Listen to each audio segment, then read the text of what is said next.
You're entering the Mayo Experience. Mayo Experience. Mayo Experience. Mayo Experience. Experience. Welcome to the Pat Mayo Experience, presented by Underdog, the Open Championship recap. It has just ended. Cust is here, Geoff is here, and Scotty Scheffler ends up winning by 4, Geoff, and it was a pretty anticlimactic final round, although some of those par saves were just insane. Sad thing is, you get used to it by now. They feel less insane. Honestly, another major championship this year where you could build equity on the home front by doing something with the kids or running an errand. Tim, I went and got groceries around noon, so that was nice. Spent an hour doing that. You were more exciting. You were having a more exciting afternoon than me when I was watching the Open then. Tim had a great comment before we came on because I sort of explained to him the window for which I had watched, and Tim had acknowledged he watched almost the whole thing. And he's like, whether you watched 1 hour or all of it, it was the exact same thing. It's funny that if you just took Scheffler out, this would have been like an awesome, the wire leaderboard. If you just dropped a heavy lord on him? Yeah, basically, yeah. Like you take a look from English in second all the way down to what? I mean, it was basically the entire top 10. Bryson and Connors posted early, but then you just had names after him on the list. I want to give a special shout out to Wyndham Clark. Yeah. That's very good resilience here. I know you put out your Ryder Cup list, Geoff, but I do think that there's probably a spot or two open at the bottom if one of these guys can go on a run in the playoffs. So I don't know whether it's his behavior that had me cross him off, but even as he was scoring, I honestly didn't think of him as I was completing my list. But granted, he is very much in play. I don't know if he can win a tie. Maybe there's a penalty on him, but I honestly doubt that. A Wyndham Clark in form fits Bethpage. So, Tim, you hate this course. No, I don't dislike this course. Let me be clear. I think it's a gorgeous course. I just don't think that it's, with its lack of bunkers and its lack of difficult rough and its unnecessarily forgiving fairways, I just don't think it's the greatest course to host the Open on. If it's so weather dependent, like this, the second time we've been here in 6 years, and the second time that the Open just hasn't been all that tricky here, you're like, okay, so it's a beautiful course. It looks nice on TV, but last year, Troon was significantly more compelling as a golf course and as an Open Championship venue, and that's just a fact. But we also got terrible weather last year. Not on Sunday, we didn't, and it was still compelling golf. It was compelling because there wasn't a guy who was up by 7 at the turn. It shouldn't be such that Rory can hit a 3-wood 350 yards, and when he does that, there's something wrong. I don't know. I think that you saw it a little bit, and generally the people that were watching are the people at the top of the leaderboard, so you don't see it. But I think that day one kind of showed you that with wind, there's the last 2 days basically had 0 wind whatsoever. It was the time that I got to play Cabot and no wind. It was this is awesome. This is the easiest course ever. But it's a second shot course into that wind because you saw it with certain guys that if you get off position and hit one of those runoffs, it's hard to get it up and down. You start bringing big numbers into play. But with the greens being what they were, it was aim point golf. Hey, I'm going to sit here. I'm going to take some target practice, and worst, I'm going to 2-putt. I mean, that sucks based on the conditions, but I don't think that it's that different than if you got 3 days of awesome weather at any of these open rota courses. Most of them put up a little more, other than the old course. Most of them put up more resistance than this. I thought last year was fantastic. The grind, even to make pars on Sunday. Some holes were simply unbirdieable in any condition. But it's Open Championship week. One of the biggest things in the range of outcomes is a course that's defenseless, because we go to these properties that are hundreds of years old, and it's the home of golf, and that's what we like. I cherish it, but we're not growing the rough and planting trees, so it's got to blow. And when it doesn't blow, this is just the reality of the situation. I don't know how to combat it. Maybe let Turnberry play. They used to put the pins in much less, some of the pin positions today were silly. if you wanted for, like they were such accessible pin locations and people were slinging them in there. Like the R&A usually doesn't do that. They usually, when the course is defenseless, they usually make a point of putting the pin in a really tricky spot. And when it's bad weather, they make a point in putting it in a really easy spot. So I don't know I didn't think they set the course up very well today in particular at all. And we got no drama because of it. Well, I mean, if you would put the pins anywhere else, do you think that there would have been any drama? Maybe when guys can't just stand there and take dead aim every time. Yeah, it brings the natural contours of a links course into play more. I think that they probably decided, and you're probably right, they decided on the wrong thing. I think in their minds, they had to make the gamble. What gets someone back into this? Is it Scheffler just kind of having a mediocre day where he shoots even par and put the pins in locations to open up a 63 from someone that maybe they can go make a run? I think that was that would be my guess of the logic behind it. Anyway, Scheffler was marvelous. Like that's also the only compelling golf on the course was Bryson, and you didn't see enough of him. I mean, Wyndham Clark played better than Bryson. But it's the same thing. Like, no, who cares? So no one cares about Bryson then either? No, Bryson was exciting. People were excited. Like, look, if the Open Championship had been a live tournament Friday, Saturday, Sunday, he probably would have won. What? He played the best Friday, Saturday, Sunday. Wyndham Clark did. Wyndham Clark set the 50. That's fair. Wyndham Clark's not afraid to win tournaments that are 3 rounds long, so I guess that's true. That is very true. But to take a look at it, I think this kind of... I never thought that Bryson would have a legit shot of winning an Open Championship outside of the old course, because I think that perfectly suits what he wants to do, just bomb and gouge the entire way down. But we did see the potential for him here that in a conditionless Open Championship, he can go super low. He can just take advantage of these courses. Yes, if he could just have shot even par. But the one day there were conditions, he didn't know what to do. Yeah, and there was some silliness that went on as well. Explain. Like getting up on the side of that hill and not being really able to make a true pass at the ball, for example. Well, what if he had a club that was a little bit shorter? Well, I'm not going to sit here and criticize him. So you can criticize the tournament. You can somehow criticize Scheffler, but Bryson, immune from criticism? I haven't said anything negative about Scheffler. This was his finest hour. I don't think so. Oh, no question. This is the best performance tip to buzzer he has ever put together, and maybe ever will.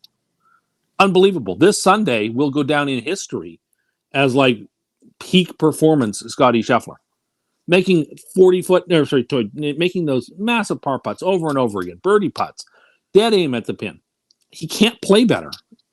Golf almost can't be played much better than he played this weekend. And so we have that to remember. That's awesome. Where would you rank this amongst Scheffler's now 4 major championships, Geoff? I would have it second behind his first Masters win. Yeah, I mean, your first Masters is always that staple, but I kind of agree with Tim in that, like, I certainly didn't believe it, but there was like a low-hanging fruit joke, like, oh, Scottie could just win the Masters. Let's see him win at another course. And then he goes and wins at Quail Hollow. And, and then it's like after last week, it's like, oh, well, conditions or there's variables when you play links golf, and sure, he got a good break this week, but he dominated. I think this one, I mean, I don't think anyone's opinion changed of him when he won Valhalla, but I think opinions are starting to change. Not that there was ever anti-Scheffler or didn't think he was good, but it's like I didn't think there was growth in what you thought of him when he won Valhalla. I think this win has like more of a leap than that one. Yeah, I agree. He did not win at Valhalla. He was arrested. Sorry, the Quail. Won at Quail Hollow, a PGA regular course. So do you just play the Scottie U.S. Open, Jordan Spieth PGA Championship parlay next year because it's written? Nope, but I'd Scottie sure. It's weird that the U.S. Open is the one that has eluded him. It seems really strange to me. I mean, it actually kind of makes sense because once the U.S. Open, they like to be, fuck around more than other ones. Definitely. And once he can get consistency in what he is expecting, he's fine and he dominates. But there's so much inconsistency with what happens at a lot of U.S. Opens. So I can see how that is actually the bugaboo for him. Well, he'll get What is it next year? It's Shinnecock Hills. which should be on paper a very good course for him. Then Pebble the year after. That's where I would zero in for him. I think Shinnecock's not a great course for him. Pebble is perfect for him because Pebble can tear apart as we saw the last time the US Open was there. Pebble is just a fairer course. And what did he fit? Pardon my ignorance. Plus, he'd win another major on a course where they just. Plus, that would give him another major on a course they play all the time on the PGA Tour. So, what was he, 4th at the U.S. Open this year? Yeah, I think that he ended up battling his way back in. And second at the Country Club. So, like, he's been playing well there. And you'd played Pinehurst, and he acknowledged, like, Pinehurst, he got his ass kicked because every time you missed, it was different, right? And there's just such inconsistency and lie and how everything happens out of that rough. It screwed him big time. I'd never been there before. You saw it firsthand for yourself, probably what he was talking about. Not just on TV. So certain courses like that, I could see him maybe continuing to struggle, but there's going to be enough places like, like Pebble, like LACC, where it's just going to be all right in front of him and he's going to get it. There's no doubt. If not when, not if. I agree completely. So why would you say that Shinnecock Hills would be a bad course for him, Tim? Because it's so ridiculously difficult. It will bring in so much randomness. It happens every time they go there that, like, you don't need to just run to the top of the board. I think because of the randomness factor that the USGA brings in, particularly at that course, the way it gets baked out on the sea, that Pebble is just more sensible. They know that. Anyway, that's what I think. I think Shinnecock's just too hard and too unpredictable. I can see it. I can see your point that way. I would start to think about it the other way, where it feels like Pebble might allow more of the field to be involved, whereas at Shinnecock, I don't know if that's the case. That's a good point, Pat. But here's the thing.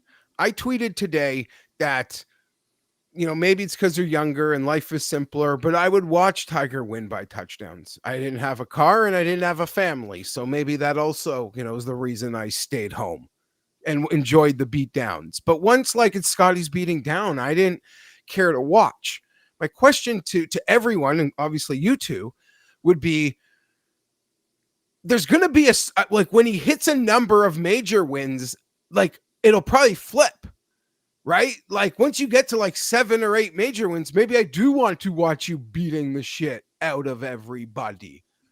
If that makes any sense. Like, it gets to a certain point where maybe it's like, no, this is the greatest thing I've ever seen, and now I'm going to watch it more.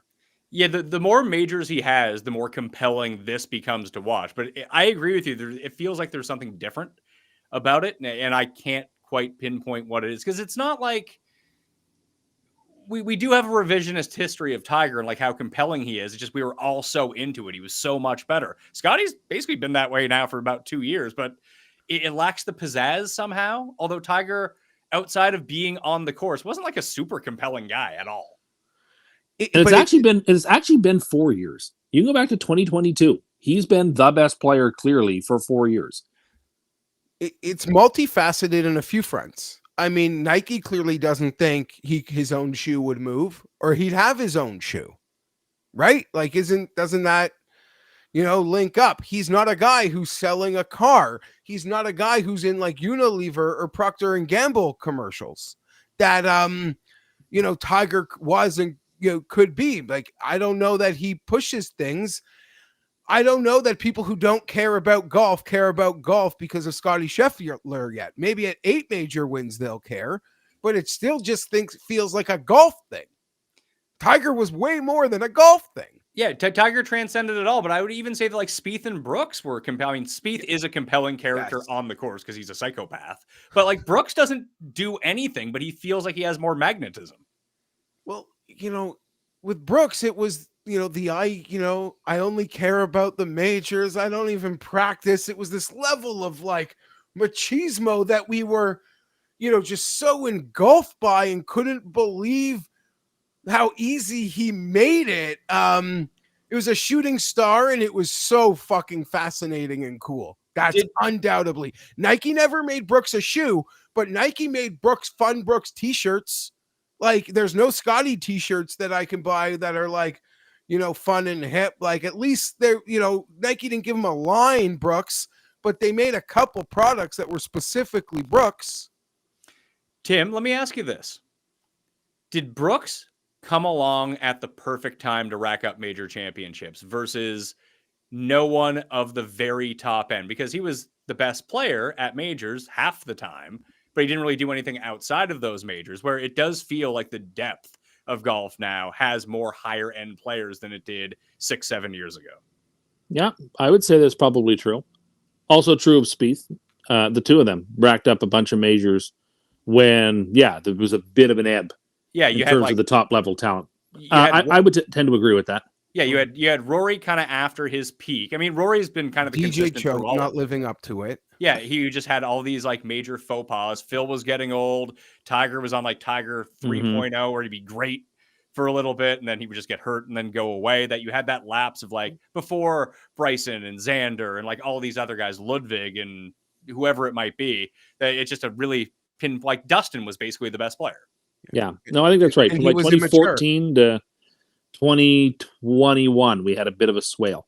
So on that note, going even further back, but coming forward is, I believe, now maybe it's just being in the moment so I can say it or want to say it. I believe Scotty is playing against harder competition than Tiger, and it has to be it has to be so demoralizing. Like when you lost to Tiger, it's like you knew this guy gave more and he cared more. When you lose to Scotty, it's like, I'm going to lose this to Scotty. He's not even going to care by 8:30 tonight.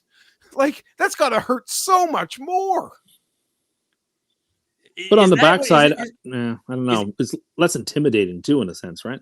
Is it, though? I mean, he's basically a stone cold killer. I know, but you heard even the Rory in his post game. He's like, I wish I'd just been a couple of strokes closer yesterday so I could have given him a push. Sort of like, I don't know. Like, obviously, he is a fantastic closer, and he's up by 4 or 5 strokes. He's going to win, but he doesn't strike the fear of God in you the way that like Tiger did, for example. Weirdly, I think it's the putting. I mean, after I think Mike Terrell sent the clip of you saying how Scotty couldn't win this because his putting was so bad last week that he led everyone in putting this week. So that's helpful news. Thanks for propelling Scotty even more. But I think it's that you always have that out where you never expected Tiger to ever see him miss like a 3-foot putt, where it's always in the back of your mind that Scotty could miss it. Even though he has really cleaned up that part of his game, it still just pops up from time to time. We've seen it at Memorial this year. Like there was a lot of times when he doesn't putt, he should win by 3 and he loses by 1. So that does feel possible, but who was the second best putter this week? It had to have been Goddard or Harris English, one of those two. How demoralizing. There's nothing you can do. When he putts, there's nothing anyone can do. If somehow the Ryder Cup team, the home team advantage was smart for Bethpage, they would try to get like fescue greens for over there and just let all their good guys be able to putt on the slow greens. You think that would advantage the Europeans, but no, just the top end American players love these sorts of greens now. We'd been saying, Pat, for weeks that he was coming in like 3rd, 4th place with his C- game. Yep. It's true. I mean, look, his best is significantly better than anybody else's best. That's how it is. I don't know about that. No, it is. Maybe that's the thing. That if Tiger played his A+ game, there was literally no beating him. But it does feel like there are guys that Scotty's biggest thing is that he's so consistently good. You nailed it, Pat. He has no floor. His floor is so high. Where these other guys like Rory is just like if Rory played his A+. I mean, I would love to see this at the Ryder Cup. Get an A+ Rory versus an A+ Scotty, because it still feels like Rory, when Rory plays his best, is better. And that's always been sort of the thing with Rory, that when you see him going his best, you're like, oh my God, no one can beat this guy. Okay. Whereas Scheffler can get away with playing, like you said, C+. His C+ golf is like good enough for 3rd in most tournaments. Whereas Rory's C+ golf, he's like dead last. I think you absolutely nailed it, because we'd all agree Bryson's ceiling can match Scotty's ceiling, but the floor, Scotty never has a floor. He never has it. Like the stat that they show, what he does in the first round of every major. Well, like we've watched golf for so long and see so many great players, even guys who win majors sometimes struggle in the first round of majors and not get off the mat. He never doesn't get off the mat. It's crazy. So, I mean, it's hyperbolic. I'm not at the Tiger point, but it's absurd. And we're getting to watch once. It feels like a generation now. Maybe we're getting to see a second one and should feel privileged. I don't know what else to say. Losing bets suck, but there's enough rocket mortgages to bet to try to clip something. Oh, yeah. If you're frustrated you didn't bet Scotty, you can go hit up the 3M Open research show that's already out on the pod feed of Mayo Media Network. And obviously, Geoff and I will be back live tomorrow morning to do the 3M picks. Where do you think he stacks up now? Like 4 career majors is huge. Mm-hmm. I think it puts him past Brooks, honestly. Definitely ahead of Brooks right now. Definitely. Yeah. Masters and an Open tops. Yeah. Mm-hmm. Yeah, he's got like the real prestigious shit. Bro, I'm not taking away from Brooks. Brooks is a shooting star. He's going to be, we are going to look back on Brooks with like as much twinkle in our eye as any golfer we ever watched. Literally. He's like a Bo Jackson. Like the shooting star of Brooks. It'll mean more to me than that Spieth year. You know me, that's personal. But Brooks, but it is ahead of Brooks. I have no doubt that they won't even be close to the same place historically when Scotty's done. It's funny because Spieth is kind of what you just meant, like the shooting star to look back on it that you can't really. Trying to explain Spieth's like 3-year run 15 years from now is going to be impossible. There's a kid in my pro shop that I've taken a liking to. He likes the Jets and kind of looks like Cam Smith. Oh, poor guy. So yeah, we've been bonding and he's young enough. It's like 15 is his like magic. Like 15 to him is like the first time that I watched Junior Seau hit someone. Like he's just, so I can't explain it, but yeah, there's like a generation of golf fans that is their moment of like, like their first golf moment in memory. They'll never lose that. If I had to ask you, Cust, your boys on Live had a very poor showing, especially in the final. It's funny that Bryson ended up being the lowest of them because Hatton just went away today, which I was very surprised about. Tough for me. Yeah. Where do you think Dustin Johnson came in this Open Championship? 25th? 23rd. Did we see a shot of his all day? No, and what will likely be his last Open, maybe ever, because like he doesn't look the sort of person who's going to go out to try to qualify for it. So this is like probably his swan song. Good that he had a good performance, but no, I didn't see a shot of his. Yeah, Scheffler English 1-2 in putting. Dustin was actually third. Then Tommy Wyndham. And then Drew Matthews was hyping up this guy on the live chat show. Oliver Lindell. I thought he was talking about the My Pillow guy, but he wasn't. It's this guy from Finland. Sorry. I'm just really proud of DJ. And I know maybe like he can get hot for a moment and live. And like maybe there's live pathways that I don't know the exact ones, but it's possible. Yeah, there's not many majors left outside of Masters that we're going to get to see DJ. And I don't know if he cares. Feels like Cam Smith is going in that exact same direction. Bag of milk, Cam Smith? He's just done playing golf, it feels like. Is it not amazing, though? I believe he missed all 4 cuts in all 4 majors. But we still have never gotten, not even in a major, like in an elevated event, we have still not gotten a Rory-Scotty showdown. For how great Scotty's played, for how great Rory has played for lots of parts over the last few years. And the tour tries to, elevate it, tries to give it a chance with elevated events, right? You even increase the chances of that happening. We've still not gotten one. That is wild. It just shows you how crazy the sport is. Well, I think that a lot of that has to do with Rory, too. That it goes back to what I said about Rory's peak performance versus his floor, that he's very rarely just going to he'll have like the backdoor top 10 on Sunday when he's way back, but he very rarely just kind of like enters the weekend in like 11th place and plays his way into the final group. That doesn't happen much. But yeah, with Scotty, then we're 270 days now out from the next major championship. We won't see Scotty again to Memphis?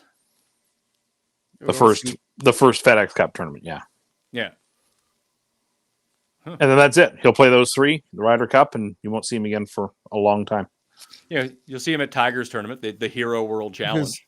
As he acknowledged in the press conference that I said to you guys, the big quote that got a lot of attention, obviously deserved the attention it got. But before that quote, he was asked, like, as world number 1, do you feel an obligation to be a worldly player? Like, pretty much our whole lives, the player who was world number 1 did like jaunts around the world, getting appearance fees, but pretty much showing up, even on Asian tour things, like literally just showing up because, there's money and you're world number 1.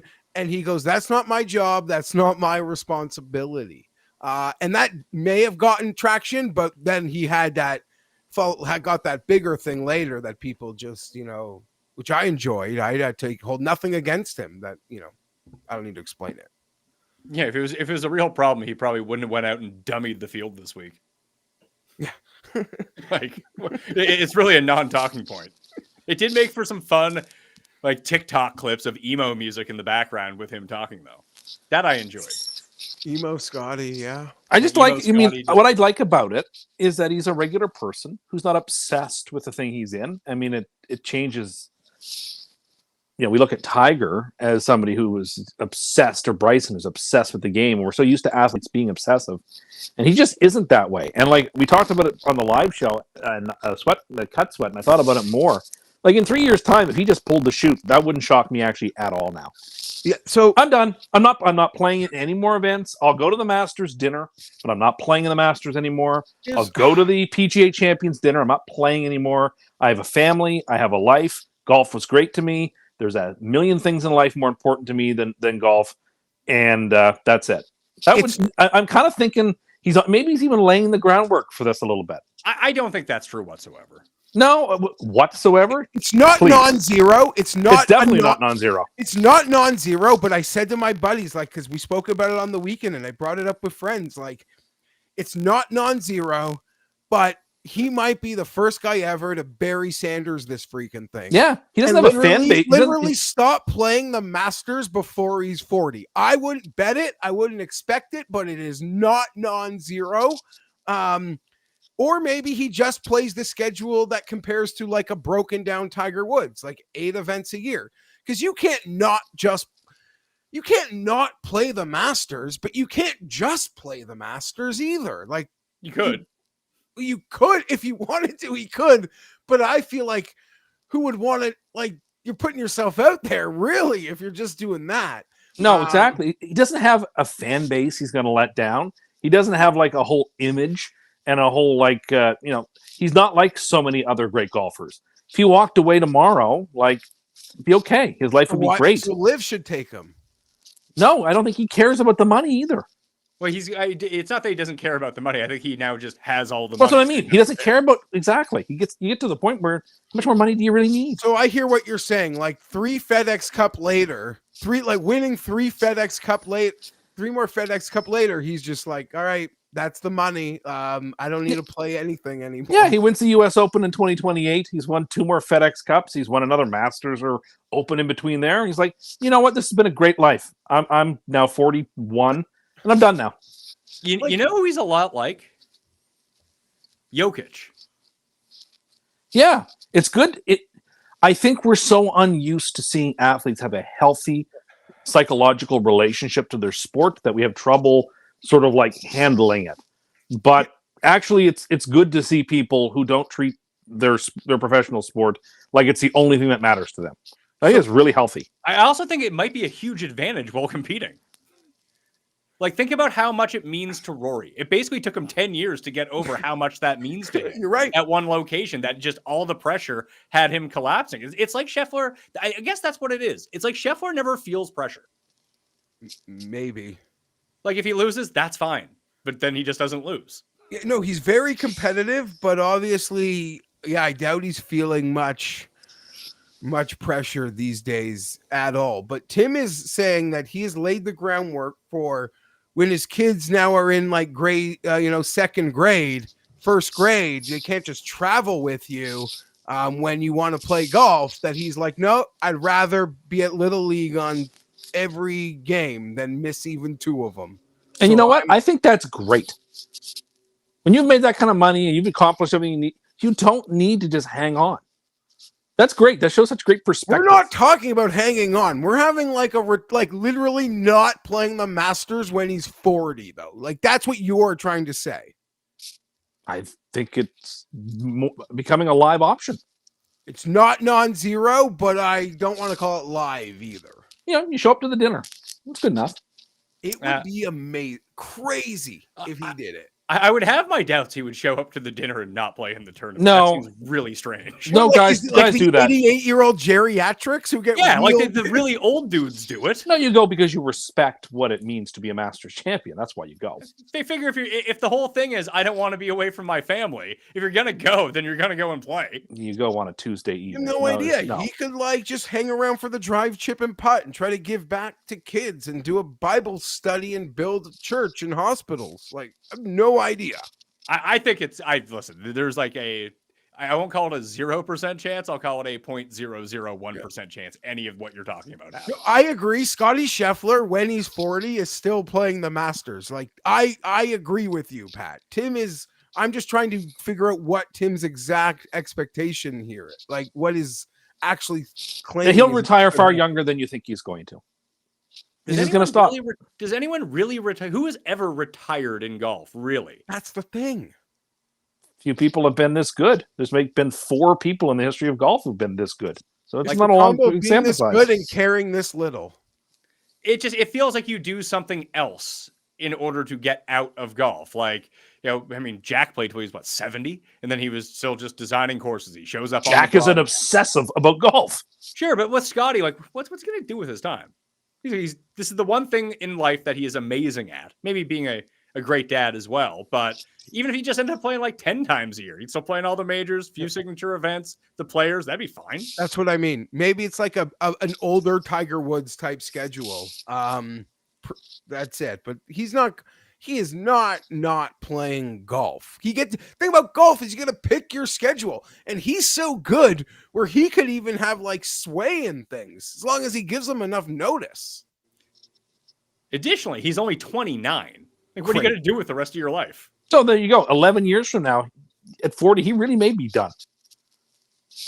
I have my doubts. We'll end up saying, and maybe when he's not the number 1 player in the world anymore, he's just like, I don't want to do this anymore. I'm not the best. Take his ball. And that's the best way to go in anything. Just walk away. All it's always better to leave on top.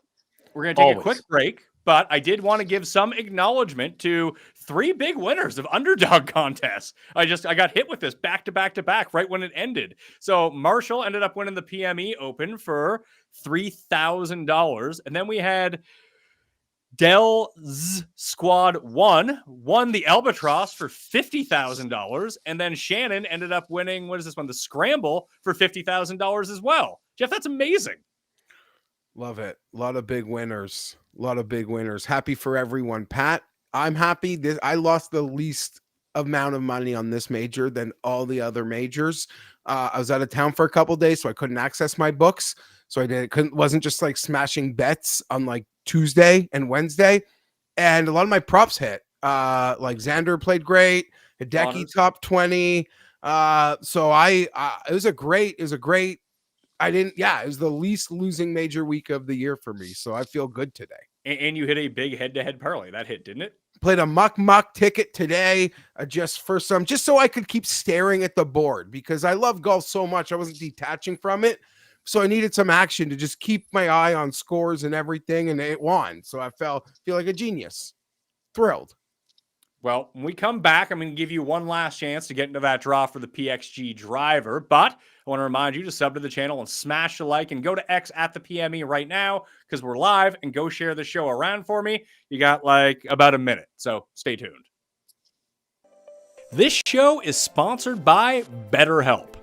Part of my wellness routine this year, at least in the summer, has been focus more on family and focus more on Pat Mayo. So, I've been doing fewer shows, upping the exercise, eating better, and a lot of people don't have the privilege and luxury that I do to be able to take time off like that, especially during the summer when stuff can start to stress you out. If you have kids, there is no summer for you. It's just daily, nonstop grinding every single day. Couple that with workplace stress, and it's a bit difficult. Workplace stress right now is one of the top causes of declining mental health, with 61% of the global workforce experiencing a higher than normal amount of stress.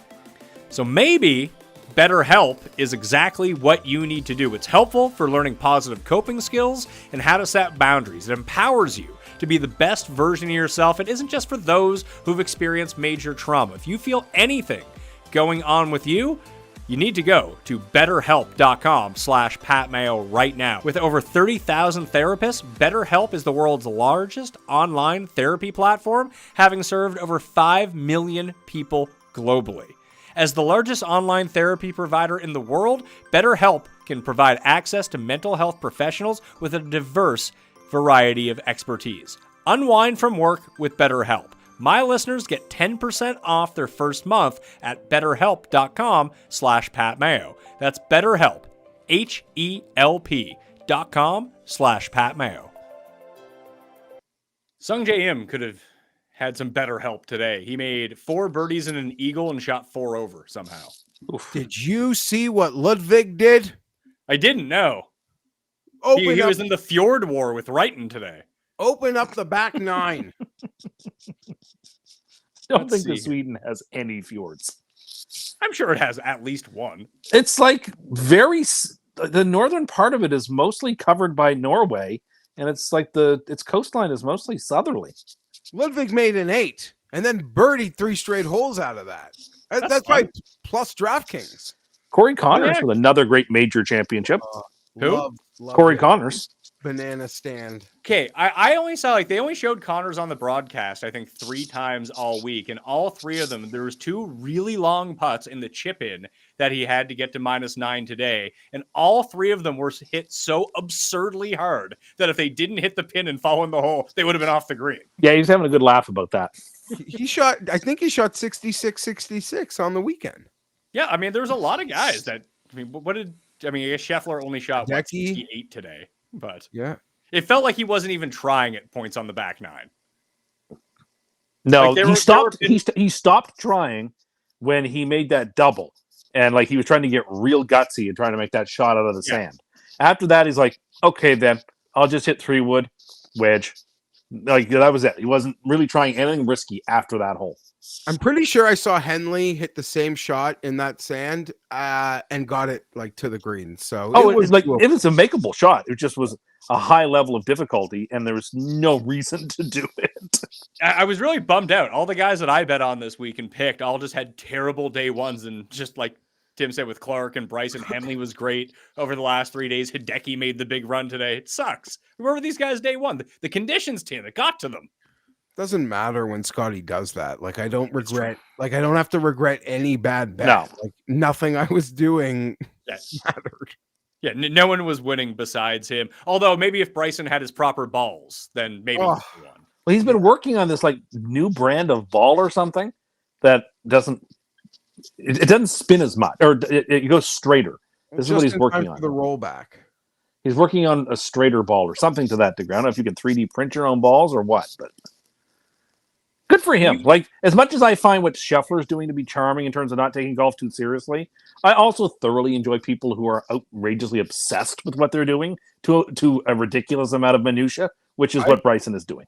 I agree. We're lucky to get to enjoy it all. And we miss having Bryson every week for this exact reason. No, we absolutely do not miss Bryson Bryson in this dosage is perfect. Having to see him on our screens every single... If you want to see Bryson, he's probably the most overexposed golfer in the world. He's just putting out stuff every single week. If you want a Subway commercial. If you want more Bryson, you can go get as much Bryson as you want. Just to see him only at major championships in the Ryder Cup, I think is the perfect amount of Bryson to see. Because it's like everyone forgets how grating and taxing this was before Live. Agreed. No pushback from me on that. The camera loves him though.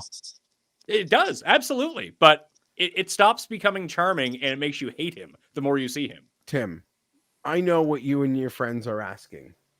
Where has this been all year for the Majestics? I know. Which I'm actually I believe that's the team you called it.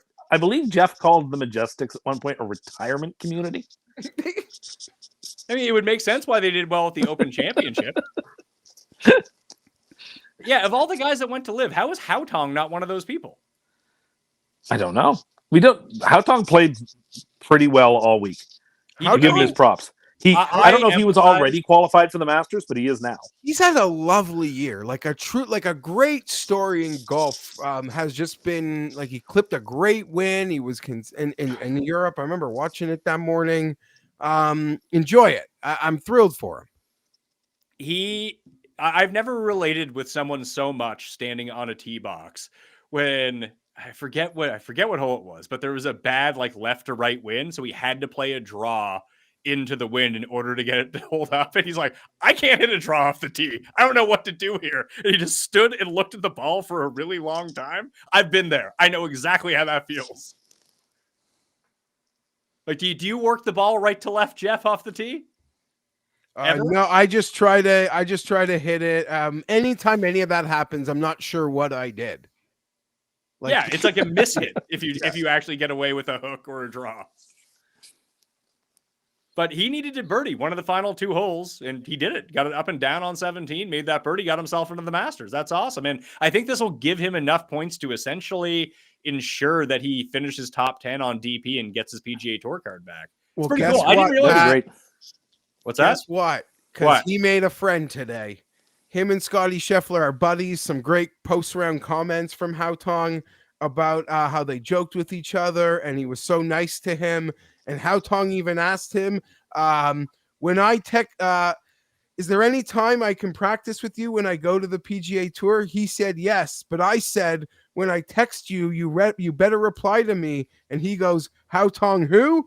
And that was actually funny. Just a lovely guy to play with, and I really enjoyed. So could you imagine trying to have a single conversation with Tiger in that situation on a Sunday? He wouldn't even look at you. Oh, he'd stare you in the eyes on the first tee. It would be so unpleasant. He would let you, like the way he looked at you on the first tee, he'd buckle your knees. So Sweden does have a lot of fjords, by the way. I just looked this up. Does it have a lot of fjords? Yeah, the big one is the Gullmarn, or the Gullmarsfjorden, is located in the Bullesen archipelago. This is Sweden's largest fjord. It has a threshold fjord with a length of 25 kilometers and depths ranging from 45 to 125 meters. Interesting. Like when I think of fjords, I think of Norway. So you're right. So, I mean, the AI overview from Google even says, well, Sweden does not have the same abundance or dramatic fjords as Norway. It does have a few notable examples, primarily on its western coast. I would love to travel to the Nordic countries in a world where I was actually wanting to travel. Like, I don't like to travel, but like it would be cool if I could close my eyes and open them and be in Norway or in Sweden or in Denmark. You could take one of those Viking cruises. It goes all the way like kind of around and then up into the Nordic countries. I don't like being on cruise ships. Have you been on a cruise ship? No. Then how do you know? I don't like the idea of being trapped on a boat for a significant period of time. I don't think that they go that far off the coast. I don't know. It's not like they go to Iceland back to the tip of Scandinavia here. They're just kind of going around Scandinavia. And don't you stop in a different city every day? So you're always getting off the boat usually. Do I have to get off? You don't have to. Okay. No, you don't have to. But you want to explore, like staying on the boat when you're at port seems like a weird thing to do. Well, if it depends. Will that mean like it'll be quiet at the buffet, stuff like that? Yes. Because maybe I'll go to one port of call that I'm really interested in, but I'll skip the others so that I can be first in line for some of the top choices. So you want to go see all these places, but you don't actually want to get off the boat to see the places. Well, I bet you I could see a lot of it right from the deck. Hold on a second. Tim would go on a Caribbean cruise, but like not get off at any of the ports. And No, I could swim in the pool and it would be quiet. There'd be nobody around. You know what? In Tim's defense, I think it's probably more justifiable not getting off the boat on a Caribbean cruise versus going to some of these like really historic places where you kind of have to venture into the town to see like old churches and the shit that Tim likes to see. It's not just at the port. Well, some of these they're like nice little like private islands that these ships take you to.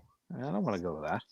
Yeah, but I'm just thinking, like, if you go to the Caribbean and you take a cruise, let's say you dock in Aruba. Yeah, where you going to Senior? I get it. You're getting off the boat to go to Senior Frogs. You can do that on the boat. Yeah, yeah. And then no one is harassing you for cheaply made jewelry as you walk off the boat. Yeah, fair. I would doubt that's the case in Norway, would be my guess. Okay, I see what you mean. You actually have to get off the boat at those places. Okay, yeah, you can have a bar and swim on the boat. And what would you be doing it? I do like that you're scared to be on the boat, but you also don't want to get off the boat. Well, like that way, at least it's not sailing, right? Feel like it would be great to do a cruise where at every port of call you just stayed on the ship. So weird. Like you will have been to those places, but you didn't have to get off the boat to do anything. Does that constitute actually being in that place if you don't set foot off the boat? I think so. I don't think it does. Sure. That's the giveaway. That's the PXG giveaway question. Your last chance to get in. You smash the like, you sub to Mayo Media Network, and in the comment section, you let me know. If you're on a cruise and you don't get off the ship, have you technically been to that place? I want to know what the people say. What do you think they'll say, Tim? Will they agree with you or not? No, they'll disagree with me. They always do. Let's talk about some more of these guys here. Who do we want to talk about? Do we want to do the Ryder Cup thing now? Or do we just want to talk about how Jon Rahm sucked on the weekend? What happened to this guy? I thought he was supposed to be the best. He played great at one major, and that was it. But it felt like he got hyped for all the majors, being like, oh, this is the time. This is the time. And he played great for one, still lost by like 5. Yeah, well, he got a really bad break, though. It wasn't a really bad break. If he had just hit it more left, it would have been fine. He hit it to where it went. I would say, no, I'm trying to think how to frame this because there's not any like many positives from Liv this year at all. And I would argue that Scotty Scheffler is a very, very bad thing for Liv, despite his lack of personality. Why I say that is at Liv's inception, I think it was feasible to say that there's like 3, 4, 5 guys in the world who we could realistically see swapping interchangeably the number 1 ranking over the last few years. Now, never pretty much like, now that isn't the case. There's a clear world number 1, and he plays on the PGA Tour, and anything that doesn't involve him is grossly inferior. Where does Goddard, do you think, move up to in the Ryder Cup standings now? On the team. I don't think he's a lock for the team. I think that he would have to play himself off the team now. Yeah, Pat, the broadcast, I didn't watch a ton.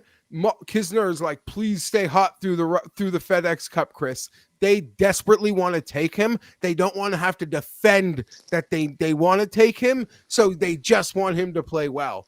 But yeah, I'm pretty confident he's gonna be on the team.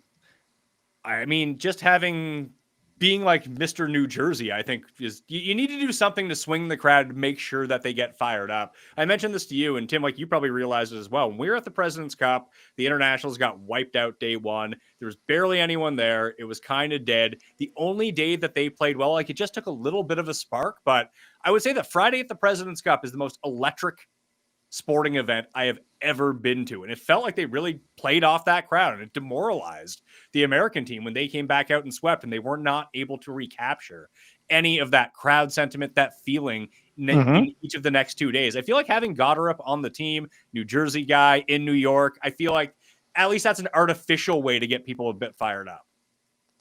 Yeah, I don't hate it at all. I think I was saying to Geoff before the show, like the back end is so soft that it's not like you're stepping over some clearly worthy choices to take Goddard up. It's fine.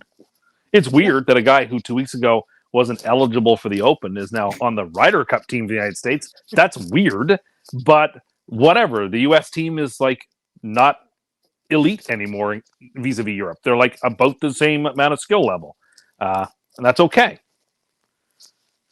I mean, like I said, the underbelly of the squad is so soft that he's as in form as Ben Griffin or Mav McNeely.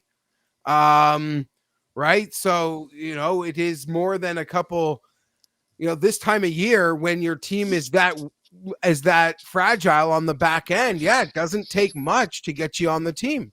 There's pathways for a lot of guys, and he almost did what Baroff and others, myself guilty of times included.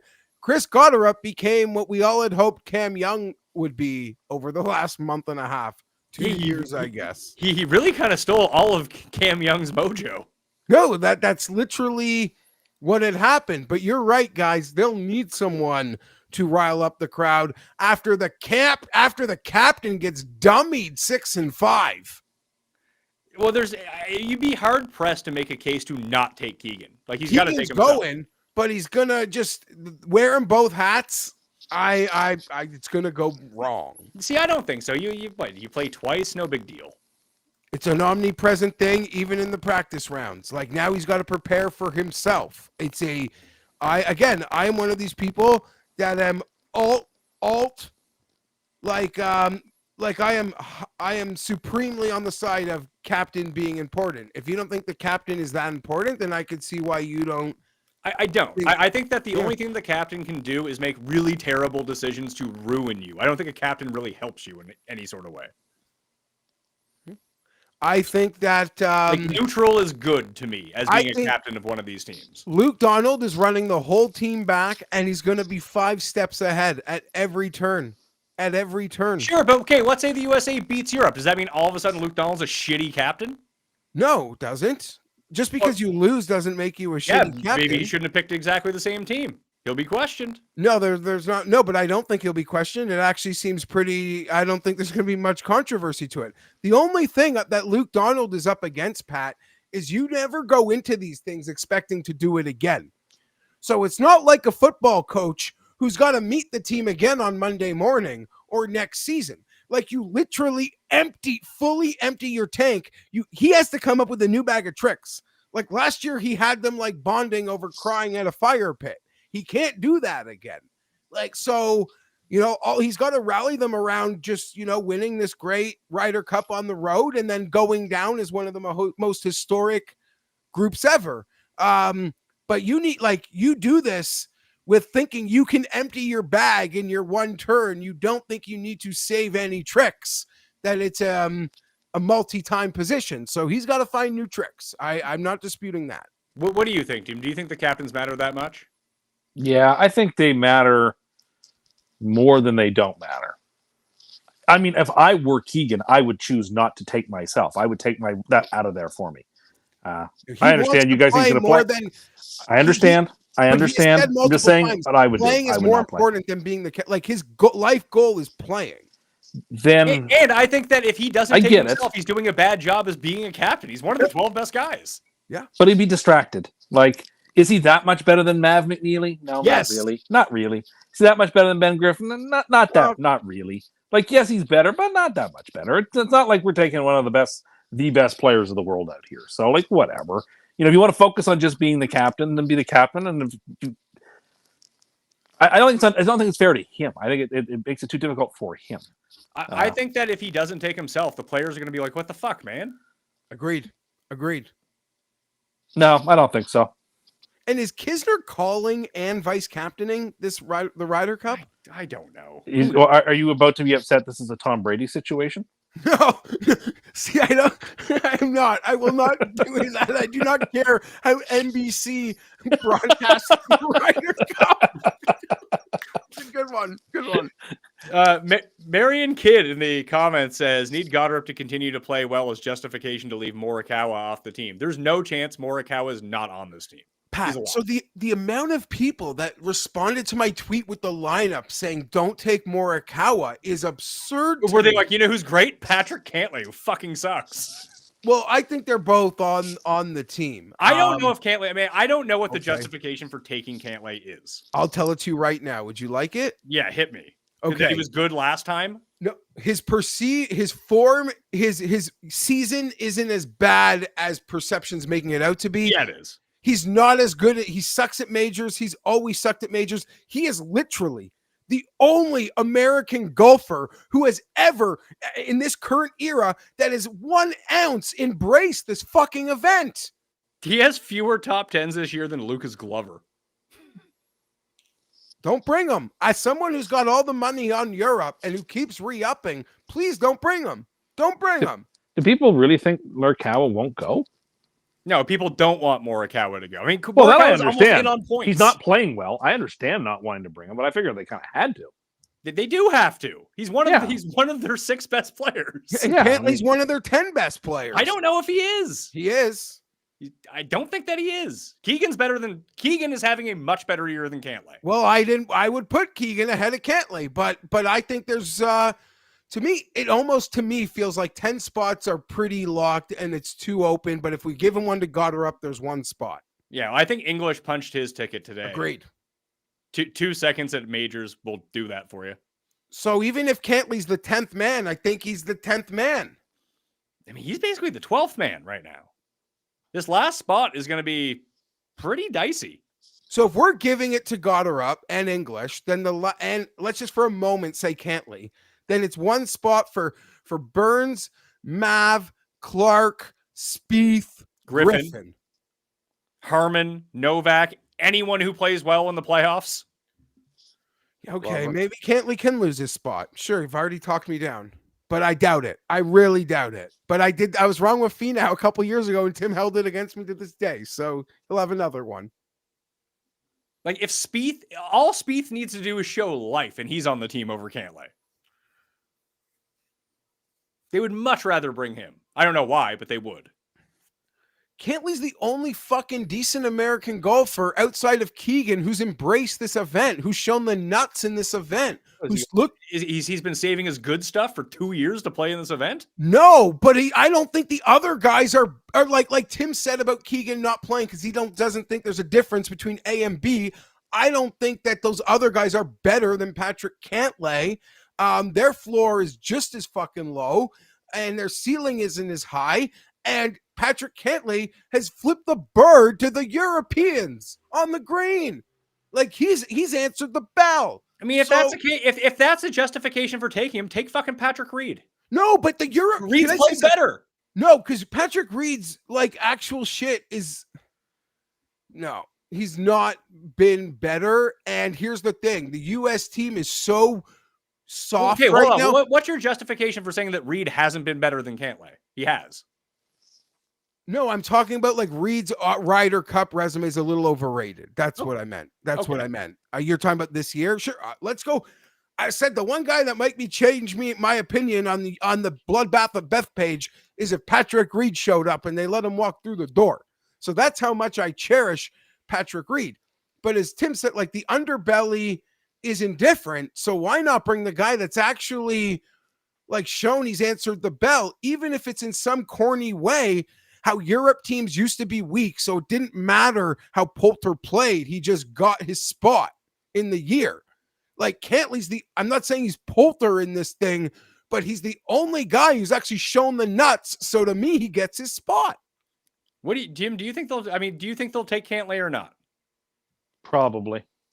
You're probably right. They probably do, but I think that he is far closer to not being on this team than someone like Morikawa, who almost assuredly is. That's just another indictment of the U.S. golf situation right now. Yeah, but these guys at the back aren't bad, though. No, they're not. They're not. No, they're not bad. We've just never had this. But if you go back 10 years ago, like the players of the caliber of Ben Griffin, who's a very good player, or McNeely, like wouldn't even be in the same constellation of choices for a Ryder Cup team. And now it's like those guys are really live for this. So no, see, I think you're misremembering what the back end of these teams kind of felt like. I think that you value the Nick Watneys of the world because you remember them when they were younger, but like they weren't all that good either. Okay. Point being is there was 1 or 2 spots usually. Now it feels like it's 4. Like, it never had this many question marks this late, where a guy like Chris got, like, it just never felt this wide open for this many spots at the back of the US. That's a hill I'll die on. You are right. Jabronis have made the teams. That is indisputable. Like, the 12th man hasn't always been this great golfer, has probably been of this Ben Griffin tier many times. Boom, boom, Overton, fun ones. But there's never been this many open seats on the plate. Did Fitzpatrick cement his this weekend? I think so, yeah. Done. The only debate is which Højgaard, and running it back isn't we're switching Højgaards. The European team is, I would say that they have like 11 set spots. I got Rory, Tommy, Rahm, Bobby Mack, Hatton, Straka, Lowry, Ludwig and Victor and Fitz. There's 10. And then it's between, I think that they will take Rose, and I think that he's played justifiably well enough to be on the team, but he's probably their weakest player. And then one of the Højgaards, Jordan Smith, Matt Wallace, whoever, Darren Rye, Harry Hall, I think deserves some look because he's played really well. I'll be honest, I don't think getting to East Lake, Matt, what Harry Hall or Aaron Rye would have to do for them to just not say, for just the advantages to break up the concept of running it back and disturbing any. But you said any European team who makes the top 30 at East Lake goes to the Ryder Cup. Not this time. I don't think getting to East Lake will matter for Aaron Rye or Harry Hall. They'll have to win. Yeah. I mean, how long do they go? Because I know that the European picks go later than the American ones, don't they? Or they just have more tournaments to pick from? Yeah, they play in Crane. They go later. There's a couple events. The top six players after the Betfred British Masters on the 24th of August is the last to automatically qualify. But I think they get, like the D&D Czech Masters, like some of those events get mixed in there too. Yeah, and even Donald said he told Ludwig in August, or late in the thing, I want you to go in those events. And Ludwig went, and I think even won one in Switzerland or something. And Justin Thomas was going to them in a fury to find something to get noticed. Yeah. Myron, again, who actually I think kicked off this entire conversation, says they have to take Justin Rose. Dude's a freaking dog in these match play events. They're going to take him because this is probably the last time he'll be on the team. If it was me, I'd take both Højgaards over Justin Rose. Rose finished second at the Masters. He had played great at the Open Championship. He's played well this year. I think, I would take Rose over the Højgaard who doesn't putt well. The only negative... Both the Højgaards don't putt well, but I think that bringing guys to Bethpage is a little bit... that's why Goddard is a huge win for the American team because he's the only type of that player who sets up really well for the course that's now playing well. That's a good out for them that they don't have to take a Ben Griffin potentially, or just one of these shorter hitting, although Ben Griffin has improved his distance over the past 2 years. But having an actual bomb and gouge guy for a bomb and gouge course is a big win. You're not being man, Wyndham Clark's not playing well. Can we take him? Cam Young sucks. Do we have to take him because he's a skill fit? I would say that Rose's skill fit is not Bethpage, but it would be for both Højgaards.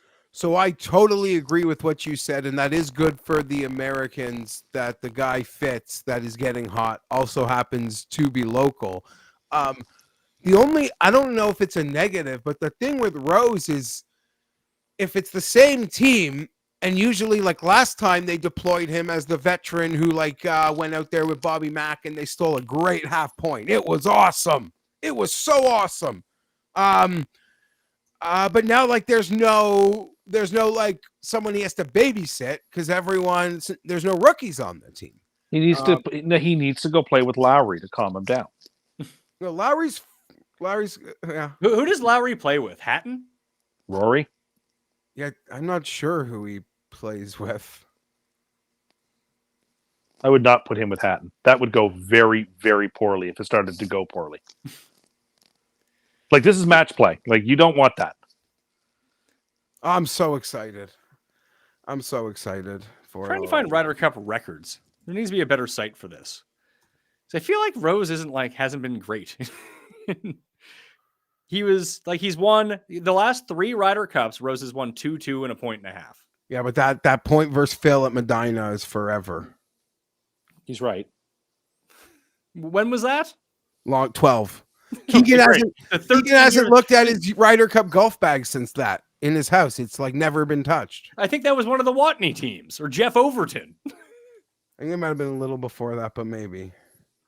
I want to say Watney was in the one at Wales. Yeah, he was in one of the dreary early morning ones. Now that I remember that weird windbreaker he was wearing. But Have listen, they put out the Ryder Cup kits yet, though, Jeff? That's the main question. Yeah, I think most of the stuff is out. The Europeans wear this like ultra fancy designer stuff. I like that. Laura Piana, like the sort of stuff that like the kids in Succession wear like shirts from. Did you see Sergio broke his driver on number 2 today? I noticed. I saw Then that. How did it happen? He hit a terrible drive and just smashed it. Oh, I see. And as I think it was Baroff who said, smashes his driver looking like someone that works at McDonald's. There's a kit you can get behind. He could have gotten on the Ryder Cup team this year.